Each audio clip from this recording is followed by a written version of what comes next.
This broadcast, I'd like to send out my love to the whole Villanueva family. Naku po. Nag-heart to heart kami ni Brother Joel. And even if I know the cost, part of their playbook yan, mangligaw, mag-offer ng kung ano, no, kung hindi, mag-threaten, kung hindi, itutuloy nila threat nila. False witnesses, maglalabas ng mga kontrakt. Yung unang sinabi ni Yusek Bernardo, nagbago din yon. Kay Senator Joel Villanueva, apat na na yung version nung paano siya supposedly guilty. And none of those versions are true.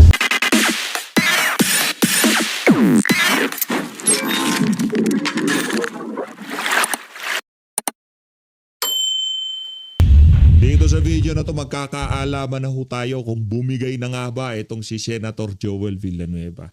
Kasi base ho dito sa pinaka-latest na live nitong si SP Cayetano, tila bagang nagpapahiwatig na itong si SP Alan na kung saan hindi naman lingid sa akalaman ng ating mga kasama dito sa PH Update at ng ating mga kababayan na maging yung mga nasa paksyon ng Malacanang dyan sa Senado, nagpaparamdam na rin ho na meron na talagang lilipat at magiging 13 na sila. Umpisahan natin ang ating talakayan dito kay SP Cayetano.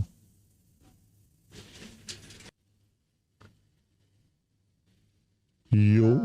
Right before this broadcast, I'd like to send out my love to the whole Villanueva family. Naku po. Nag-heart to heart kami ni Brother Joel. And even if I know the cost,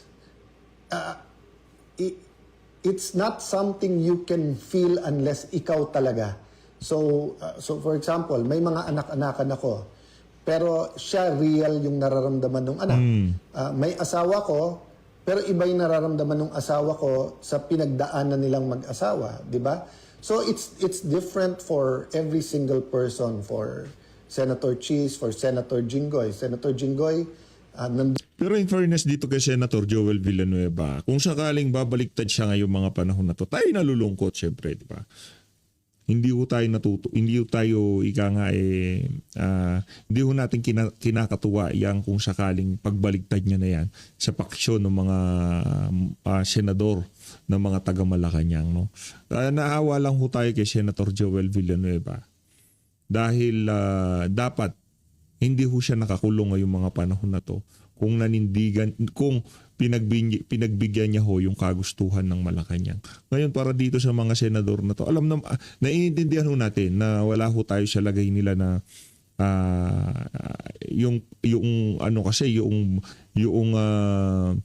yung banta ng pagkakakulong talagang napakatindi ho niyan, no? Nakaatang sa mga balikat nitong mga senador na to na ginigipit para talagang mamanipula ang Senado, especially dito sa papalapit na eleksyon. Kung ano man ang maging desisyon nitong si Senator Joel Villanueva, sana isipin niya rin yung sakripisyong kinahaharap ngayon ng iba niya mga kasama. Kagaya na lamang ho itong si Senator Rodante Marcoleta, sigurado tutuluyan din ho ito yung plunder case niya, no, na inihahanda na rin diyan sa ombudsman. Sana alalahanin na lang ho nung ibang mga linalapitan ng mga taga Malacanang yung sakripisyong binigay nitong si Senator Bato de la Rosa, Senator Jinggoy Estrada. Hindi ho biro yun. Yung pagpapakita dyan sa Senado, gayong alam mo na pagka nahuli ka, diretsong dahig ka.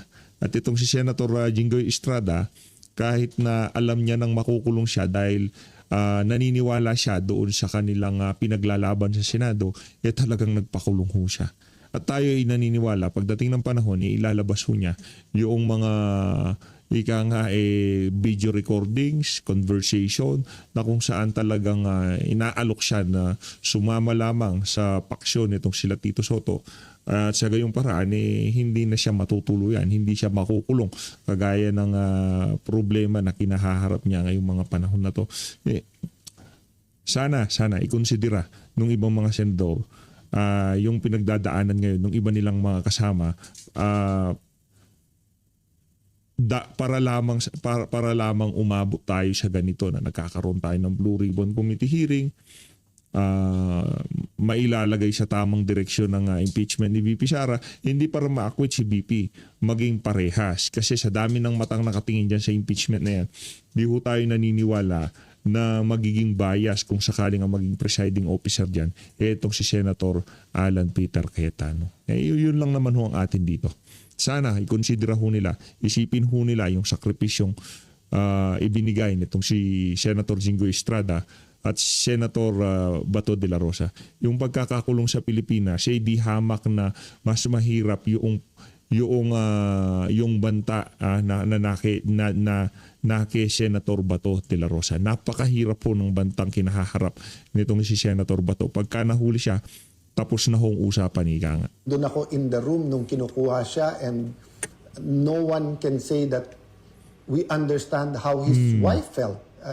Especially after alam nung wife niya na talagang inoffer sa kanya, hindi ka makukulong, kumampi ka lang sa administrasyon, kumampi ka lang sa grupo ni Ping Lacson, ni Senator Tito Soto, Win Gatchalian, etc. No? So, may kosto, mga kababayan, ang kalayaan at independence ng Senado, independence ng Philippines. So, hinihila tayo ngayon ng China at saka ng US in different ways, no? But kaya sabi ko, we don't need to be anti-China or anti-US to be pro-Philippines. You can be pro-Philippines without being anti-anyone. Kailangan lang independent ka. Hindi ka dependent kahit sa ibang bansa. That's what it means to be sovereign. Hindi ka kumukuha sa outside influence. That's what it means when we say God is sovereign.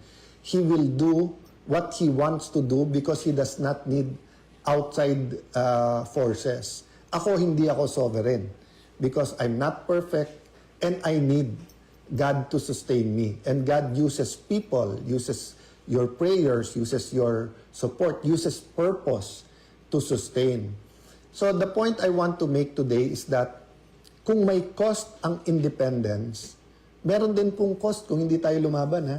Kung hindi lumaban ang ating mga national heroes during the Spanish time, it would have been harder during because there would not be reforms, and we might still be a colony to this day.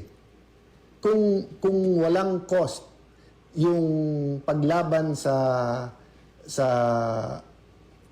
mga Hapon during that time, mas maraming na-rape, mas maraming napatay, mas maraming karumal-dumal na nangyari sa ating bansa, or baka ginamit din tayo sa pag-invade ng ibang mga bansa sa Asia if lahat tayo ay naging collaborators or kumampi lang.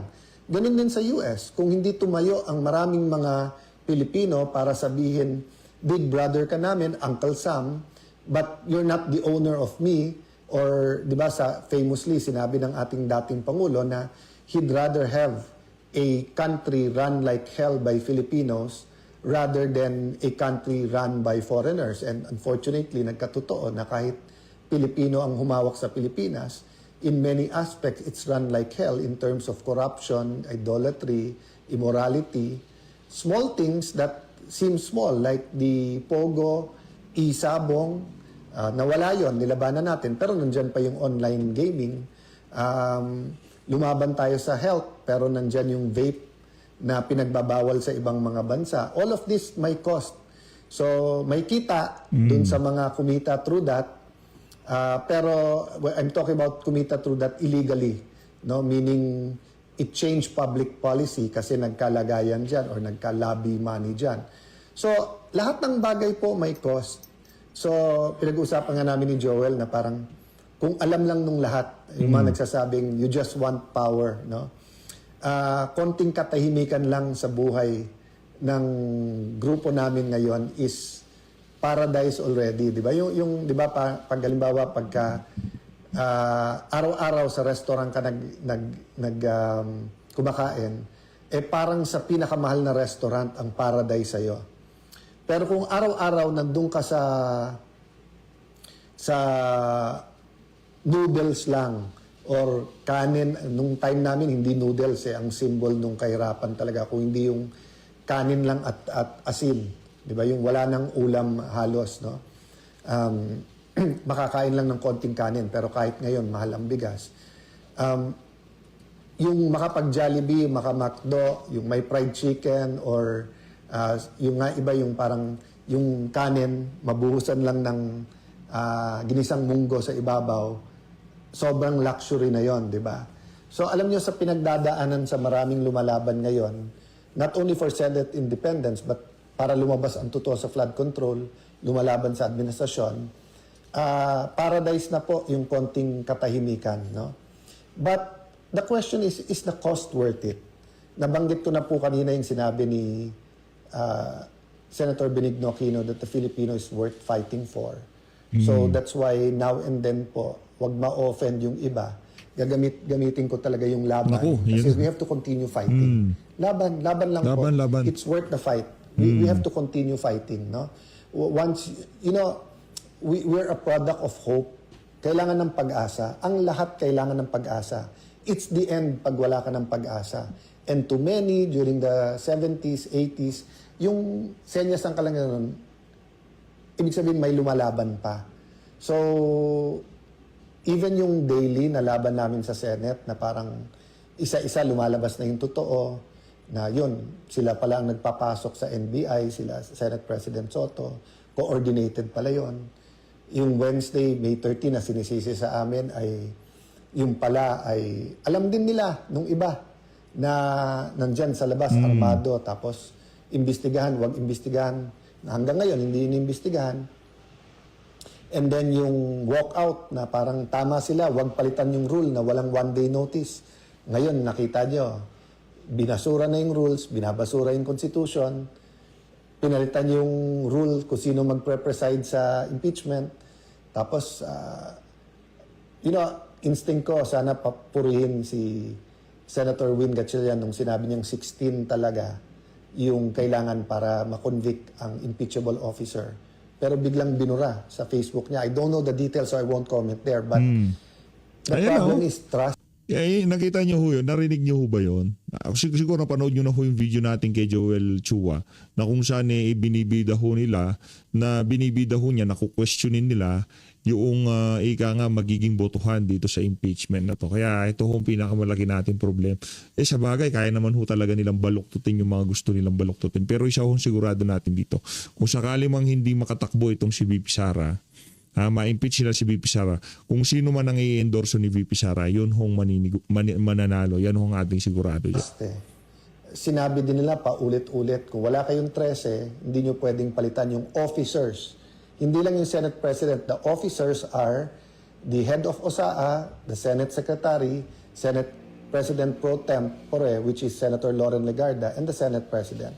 Pero gumawa sila ng formula na pwede na ang 12 So, yung modern day version ng pinaglalaban during the Spanish-Japanese time, American times na lies. So, during the Spanish times, yung di kayo organized, hindi nyo alam yung gobyerno, you don't know Christianity. So, all of that were partially true, but you didn't need to colonize a country to Christianize a country, di ba? So, yan, very clear yan. You didn't need to make people slaves, whether it's the African Americans or the kind of slavery they had in Asian countries. You didn't have to have slaves to say na it's in the name of Christianity or the name of good governance, di ba? So, yun yung modern version ngayon na 12 is 13. You need 13, but you can justify because you need the Senate and you need to cover up the flood control scam, di ba? So, my point is there is the trust. Ang trust, basta't nandyan, you can work kahit na enemy mo.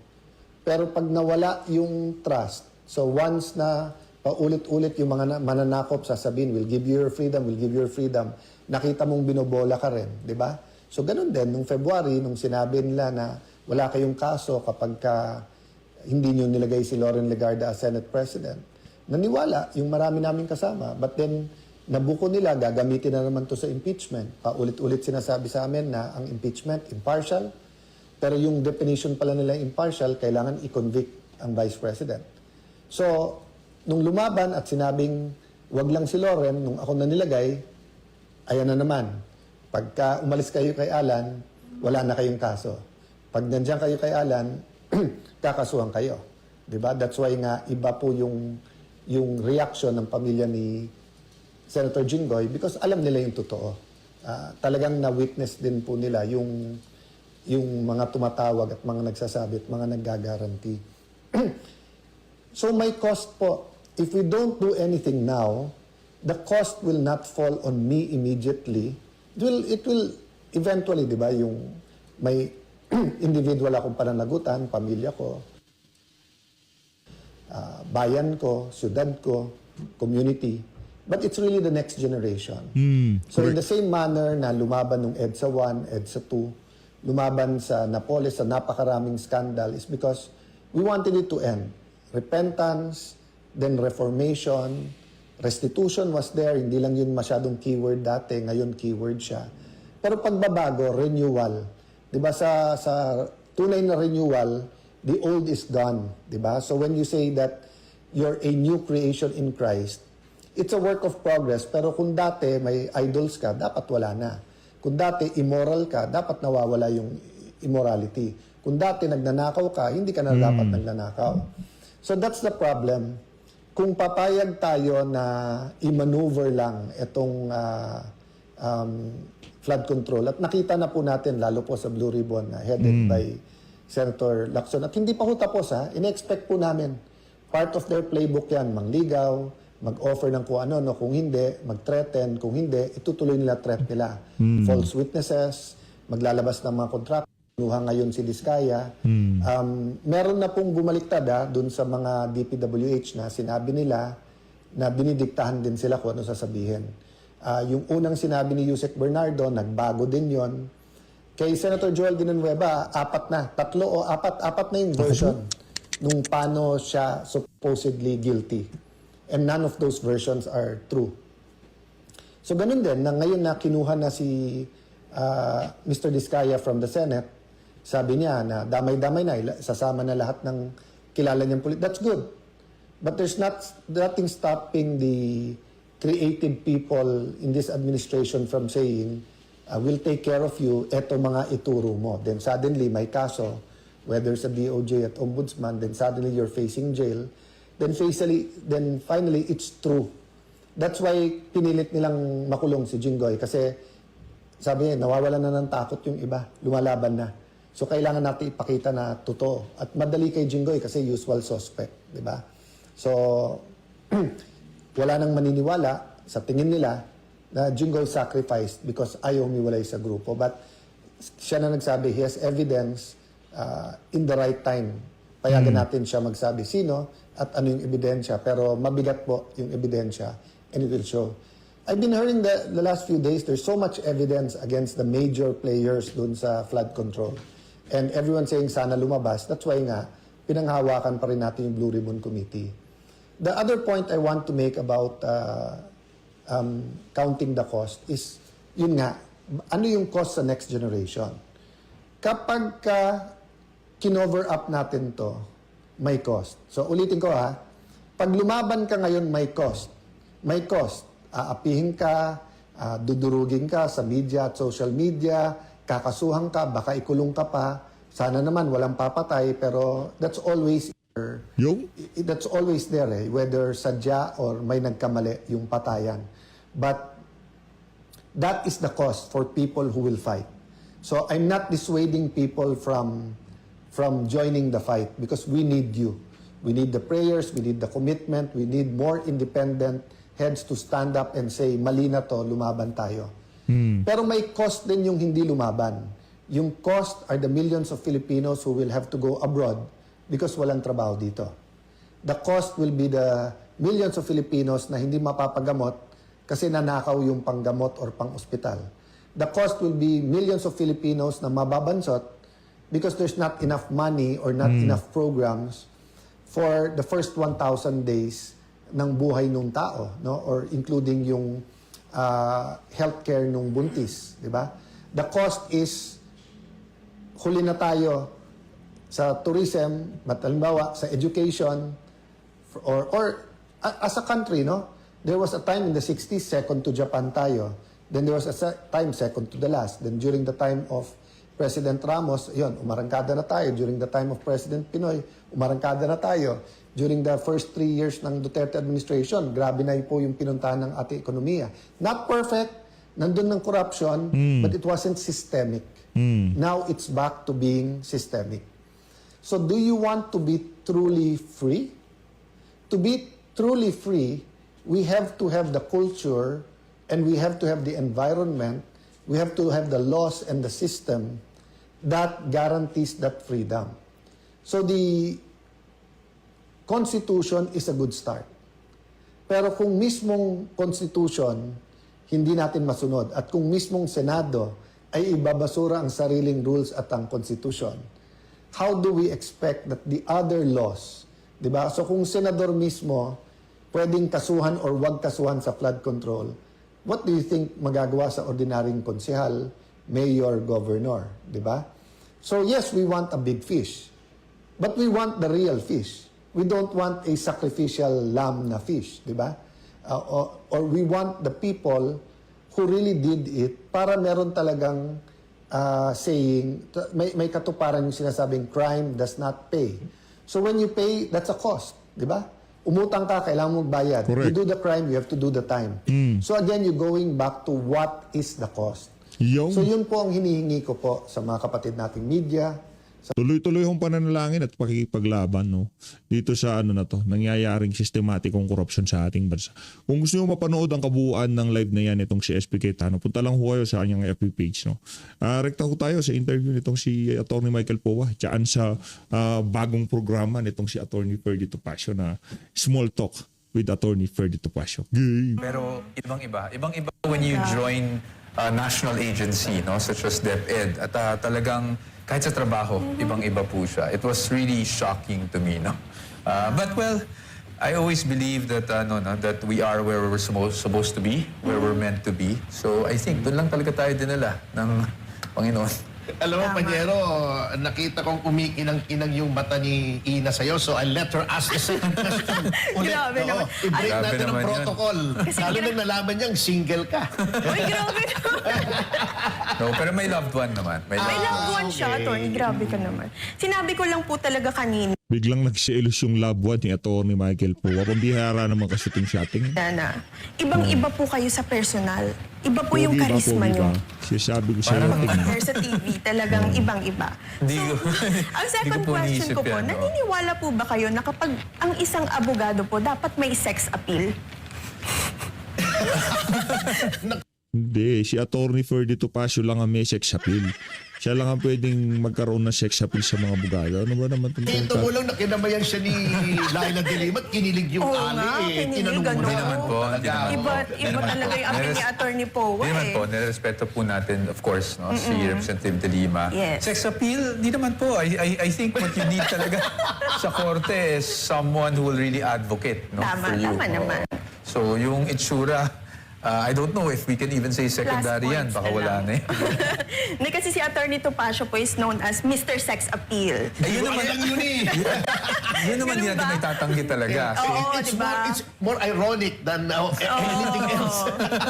Anyway, which leads me to this question, Okay. You are now the spokesperson. Una nung DepEd, Opo, And DepEd. then ngayon noong impeachment team. Opo. Defense team ni VP Sara. How did this come about? Yun ba dinesignate ka ni VP? Pinili ka? Magandahang lalaki ba yan? Ano bang labanan dyan sa pagiging spokesman? Definitely hindi pagandang lalaki dahil if you look at the defense team, mas marami namang mas magandang lalaki sa akin doon. No? Opo. So, well, I think it's experience. Kasi Although I nga- beg to disagree, pero go ahead. No, I think it's experience since I've also been working with the principal for quite some time. So I think I was the natural choice. Pero hindi naman po magiging permanently na ako lang, lalong-lalo na when we go into the trial proper. Siyempre hindi natin kakayanin because aside from media, I have to also do the legal work with the team. So I'm planning, the team is planning to at least have siguro mga 2 or 3 more that will help me out with media engagements. I think we've seen in the past impeachment proceedings na nagkakaroon naman talaga ng mga 2 or 3 spokespersons talaga para sa defense team. Importante kasi na maintindihan ng taong bayan yung proseso. Kasi tayong mga abogado, nagkakaintindihan tayo dyan eh. Pero sa taong bayan, kailangan natin maipaliwanag talaga kung ano yung naganap So I think communication is very important. Kaya we will be having 2 or 3. Lalo-lalo na ngayon, full blast yung prosecution. They're everywhere sa media. Yes, Trying to explain na hindi pa bawal sa House rules yun. O sa rules ng Senate. Well, sa court. Senate, of course, I don't want to comment dun sa ginagawa ng prosecution. I'm sure, napag-isipan nila, they have their own strategy. We'll respect that. Ako, pinalaki ako attorney sa law school na hindi naman tayo nakipagbangayan sa kapwa abogado unless it's within, the court. Diba? The court proceedings. So, hayaan na lang natin. But sa akin, it's more of, it's more of, kami, we're just quiet now kasi unang-una, tayong defense diba? So, intayin muna natin kung ano mga ilalabas talaga nila na depensa. I wanted bago to say tayo na sumagot. iba yung pagpapalaki sa akin kaso hindi na ako lumaki. Yun nga, Pero sasabihin ko naman, din sana yun in the sense na ako alam mo naman, war freak ako We're completely opposite Kaya ginagalang ko to It takes more effort to Tama. exercise restraint than Kaya to nga go all out actually. But I also admire din your style, Attorney Ferdinand, kasi yan yung, nakikita ko talaga how passionate you are when you fight for your client. So, definitely, lawyers are built differently kasi. Yes. So, but Tama you see naman.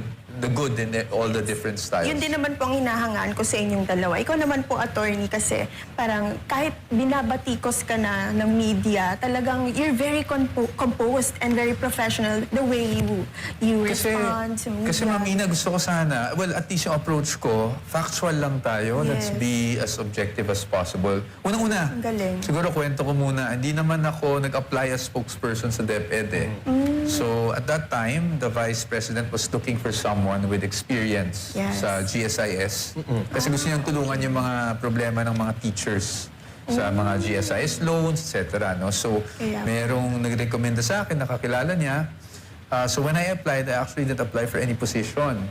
Nagkataon lang after the panel interviews, the Vice President probably, I don't know what she saw, but she spoke to me and asked if I wanted to be, if I could accept being a spokesperson. I was very hesitant at first kasi hindi ko Talaga? talaga, wala akong experience, hindi ko ito trabaho. Pero talagang he is very composed. May kasabihan nga, di ba? It is better to be composed than to decompose. Mahirap naman yun. Ito talaga si attorney. Talagang naisingit pa niya. Anyway, sabi mo kanina sa akin nung mini-makeupan tayo, ang dami mong questions. So, shoot. Kaya nga. Attorney Powa, curious lang ako kasi Powa is a Chinese surname, right? Apo, yes. Are you a Chinese? Yes, my family is Chinese. But obviously, yung lolo ko pa lang nandito na siya sa Pilipinas. No? So, Talaga po. we're more Filipino than Chinese. Born and raised po kayo dito sa Philippines. Oo. My parents and my dad was born and raised na rin here in the Philippines. No? So is my mom. And then yung lolo ko, dito na rin talaga siya nagnegosyo and all that. Wow. So yes, Chinese, but really, I identify myself as a Filipino na talaga. Ano bang preferred ng if you don't mind, anong preferred na term ng mga Chinese for themselves? Chinoy ba? Di ba? Kasi Chinese-Filipino. Kasi may gano'n, may Chinoy, may Chinoy. Phil-Chai, di ba? Ganon. So, Kung Filipino-Chinese, hindi naman penis. wag naman siguro sana. Wag naman. Wag naman siguro sana. Anyway, alam mo, sanay naman siguro si Attorney Michael sa Limelight. Kasi di ba, may branch of the family niya na sa showbiz. Si Fernando Powa Jr. hindi ba kamag-anak to? Baka po magalit sa akin si Senadora, no? Palagay ko mas bagay sa kanya na maging kamag-anak si Although- Piolo Powasqual. Wow. Layo naman, pilit na pilit. Grabe ka naman, attorney. Hindi ka ito binabara. No, but pinapanood ko po si Fernando po nung bata ako, no? Yung Talaga? Panday. Pinapanood ko yan paghapon yan sa TV, di ba? So, Speaking of TV, itong impeachment, without going into the merits, Of course. alam naman natin, of course, it's a matter of great public interest. Opo. So, lahat ng facets yan is covered by media. Sa iyong opinion as a lawyer, yun bang televised o publicized ang trial, does it help the defense? Does it harm the defense? Or does it help the prosecution or harm the prosecution? you know, I hope you don't think this is a safe answer, no? But kasi ito yung totoong nasa isip ko. Double-edged kasi Okay. na highly publicized ang isang trial. Bakit siya, why does it help? Kasi gusto nating maipakita sa taong bayan, sa mga Pilipino, na walang basehan yung naging mga paratang, aligasyon laban sa Vice Presidente for the past, I don't know, 2-3 years. No? Yes. But bakit double-edged? Kasi, syempre, nandun talaga yung tendency na trial by publicity talaga yung nangyayari. At as you know now, we have social media. Hindi katulad ng mga previous impeachments. And now we have social media. So, iba-ibang opinion ang maririnig mo. There are more legal experts than lawyers in the country right now. Diba? So, nga eh. ang daming iba-ibang opinion na Marami maririnig mo. mga attorney Google ngayon eh. Siyempre, we're also very cautious and conscious of that. That's why I think it's very important na aside from the social media, tayo, bilang mga abogado, we don't blur the lines. Whether ano ang kulay mo sa politika, let's be objective when we talk about the law sa taong bayan para ma-explain natin na mabuti. That's why I'm saying it's double-edged. Kasi una, mapapaliwanag mo sa tao, yes, pero kailangan naman talaga ng transparency. Pero pangalawa, medyo masasubject talaga ang isang respondent, katulad ng isang akusado, sa trial by publicity. So we're very conscious of that. O yan, talaga importante yung transparency. Kaso may isang kaibigan ko, advocate siya ng transparency, but for women's clothing daw. Anyway, Nako, attorney. Sino kaya itong kaibigan niyo na to? hindi ko nababanggitin, baka mabash eh. Anyway, Ina, may tinatanong ka sa akin Oo, kanina. marami akong tanong, attorney. Huwag kang Oo, mag-alala. Hindi, may gusto akong lumabas na ngayon na tanong kasi ba? tinatanong mo sa akin. Oh, sige. Para sa akin kung anong mas mahirap. Sabi ko, itanong mo kay... okay. itanong mo sa guest natin, wag sa akin. Ano pong mas mahirap? Sumagot sa media or sumagot sa nanay mo? Definitely sumagot sa nanay ko. Talaga? Kasi bago pa ako sumagot, alam na ng nanay ko yung sasagutin ko. Yung sasagot yun ko, naman diba? pala. So definitely sa nanay ko. Sa nanay niyo po. Oh, attorney. Oo, hindi. Baka marami ka na. Yung nabanggit kanina ni Michael, I'll just call you Michael. Opo, opo. Oo. Na yung defense team, na pag-usapan natin. So there are 19 ba na defense lawyers? 16. 16, oo. Yan, sa ganyan. Plus ikaw, kasama ka naman sa 16. Opo, kasama na po. Oo. Alam naman natin na, well, I speak only for myself, may mga mababait na mga abogado, that lawyers have some of the biggest egos in the country. It's true. So, how are the dynamics, if you don't mind, in general terms? Paano kung may disagreement with respect to strategy, legal interpretation, etc.? Paano nyo nare-resolve? 16 lawyers kayo. Natural naman po yan. As you say, diba, you have 10 lawyers in the room, you have 12, 15 opinion. But I think what works is we're working with a law firm. No? Well, may sarili akong firm, but ako lang naman talaga yung main na nasa impeachment. And then, we're working with Fortuna, Narvaez, and Salazar. No? Yes, oo. So, since may law firm ka, medyo it's different from putting 16 individuals together. Sa isang law firm, meron ng reporting lines dyan. May hierarchy na, kumbaga. So, we just work within the Fortuna, Narvaez system. Siyempre, si Sheila Season, who will be our lead counsel, really, is a partner in FNS. So, siya talaga yung, kumbaga, lahat kami may opinion, but at the end of the day, lahat din kami, kung anong sabihin ng lead firm, no? Talagang we will just have to set aside the ego and just abide by kung anong direction ng team. But more importantly, I think everyone is passionate naman sa team to really just parang itabi muna natin yung mga ego natin. Ang kailangan natin dito is madepensahan ng vice-presidente. So, it's easier said than done, but it's easier in our case. Kasi nga, we're working with a law firm na meron ng, kumbaga hindi ka na maghahanap sino magsusulat nito, sino magre-research nito. Meron na. And then it just comes up to us for May review. follow-up lang ako before we go to Ina's question.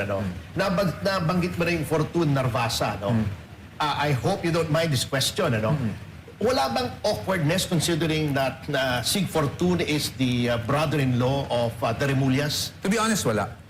Because si Attorney Sig, before we... I believe in Attorney Sig. I sat down with Attorney Sig early on. And very professional yung tao. No? So siya naman talaga... Alam naman natin mga abogado, hindi naman maiwasan yung conflict. Minsan may kamag-anak ka na ganito. Yes. But very professional naman siya. And I've seen how he's fought for his clients. And I'm confident that, and I've seen it actually, that he's doing the same for the Vice President. Okay. Ina, Yes po. Ito po, attorney, curious lang po kami. Bilang legal counsel po ni VP Sara Duterte, ano pong isang bagay na gusto po ninyong malaman ng publiko tungkol sa kanya? She's very different doon sa, I guess, pinoproject sa kanya sa social media. Diba? Yeah. Siguro dalawang bagay on the professional aspect. Very decisive yung Yes. ating vice presidente, no? Alam niya kung anong gusto niyang gawin para sa bansa. Alam niya kung anong gusto niyang Chip gawin sa of the old trabaho block niya. talaga. Oo. Visionary. And when she decides, yun na yun. Yun na yun. Very decisive. And you need that in a leader. Yes. No? Yeah, oo. On the personal level, ano siya, very simple person. And makulit din po. May mga ganun siyang Makulit. side. No, yeah, makulit. Very You would simple know. You would know, person. Ina. And I think it's really more of makikita mo siya bilang kung gaano siya kabuting tao, bilang Sobra. kaibigan at bilang isang ina. Yun talagang... Tulad nung ginawa po niya kay Attorney Zulaika Lopez, talagang hindi niya iniwanan. Ay, oo, Ganun grabe talaga. yun. Grabe yun.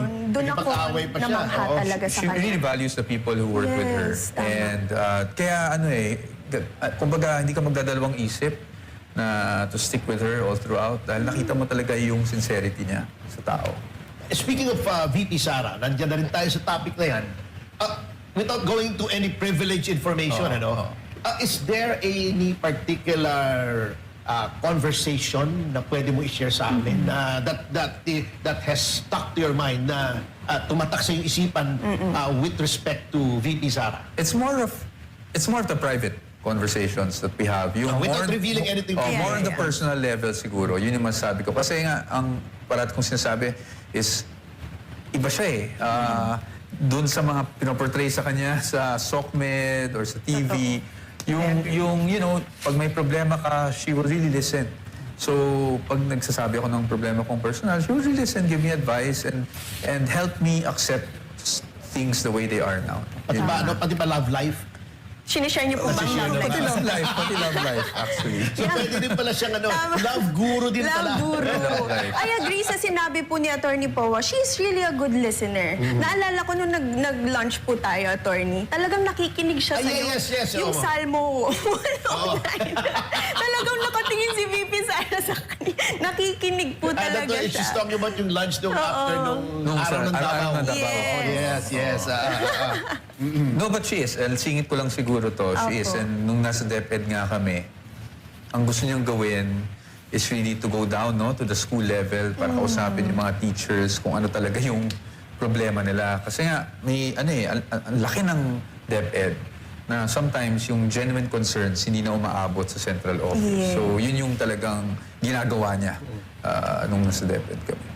Yes. And anyway, may question kami, medyo personal. Okay lang. Sabi mo naman may loved one ka. No? Oo. Anong one?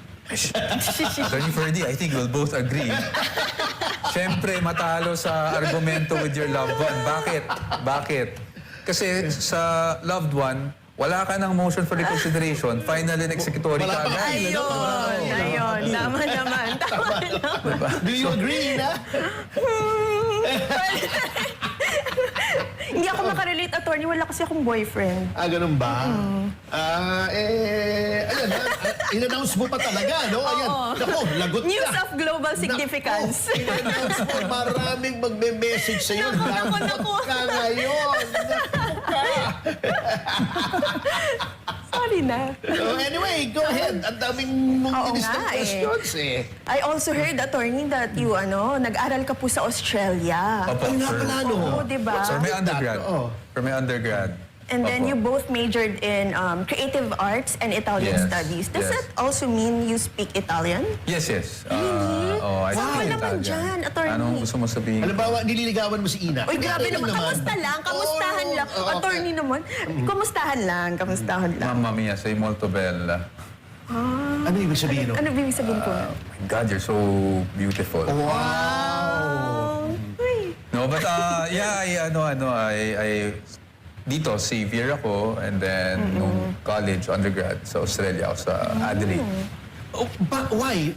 What drove you? Was that a deliberate choice? Was it alam required mo, of your by your family? Sa totoo lang, Attorney Ferdy, I wasn't the best child growing up, no? Meaning, problema din, naging sakit ng ulo din ako ng parents ko. Parang familiar yata sa akin yung story na yan. Kasi dear, Relate ka ba? although I was doing Relate ako. well academically, disciplinary-wise, medyo makulit ako na bata, no? So, nag-continue on yun kahit nung high school. I had a fun high school. I guess that's how you put it nicely.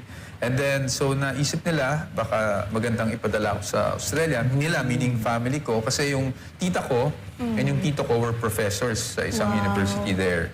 I So, see, pinadala ako okay. sa Australia and I wanted to take up law. Okay. But ang sabi sa akin sa Australia, ng university, if you want to take up law, you'll have to apply for permanent residence because why else would you want a law degree here? Kasi ibang-iba yung batas nila sa atin. Hindi mo naman magagamit dito, Yung di ba? sistema. So, ako talaga, bala ko talaga umuwi ng Pilipinas. So, I did the next best thing. Hindi kasi ako pinapayagan ng parents ko na mag-theater dito. So, I took up creative arts in Australia. I took up theater, actually. Wow, yung pala yung reason, Yun, no? ang creative arts majoring in theater, performing arts. Wow. So how is education in a Western country different from sa Pilipinas? Sa Australia, I can only speak of Australia. Of course. Ibang-iba siya kasi focused siya. So yung course mo, kunyari dito sa Pilipinas, diba, mag-accounting ka or something, marami ka pang general subjects first year, second year sa college, diba?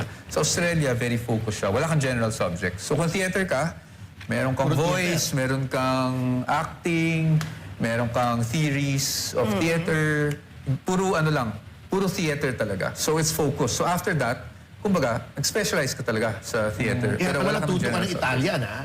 Italian, I did that as my second major lang. Opo, so double major? actually. Minor, actually. Minor, pero Minor. natuto rin siya. no? Natuto. Parang pareho po kayo ni attorney. He's also multilingual. Talaga po? Hindi, Spanish lang ang... Spanish. Oo, ganun din yun. Ganun din yun, attorney. Actually, they're very similar. Diba? Yun yung mga Romance languages, eh. French, Italian, Spanish, and Portuguese. Oh, sample naman din dyan, attorney. Ano naman Spanish. sasabihin ko, ha? Spanish. Ito talaga, oh. Sige, ano naman, tus ojos pardos me encantan. Ano ibig sabihin nun, attorney? Your brown eyes enchant me. Galing. Naks. Galing ni Atty. Ferdy. Pero brown ba yan talaga o contact lens? Natural. Born this way. Questions. Okay, so, attorney po, we know so Wala tayong napag-usapan ng sa impeachment.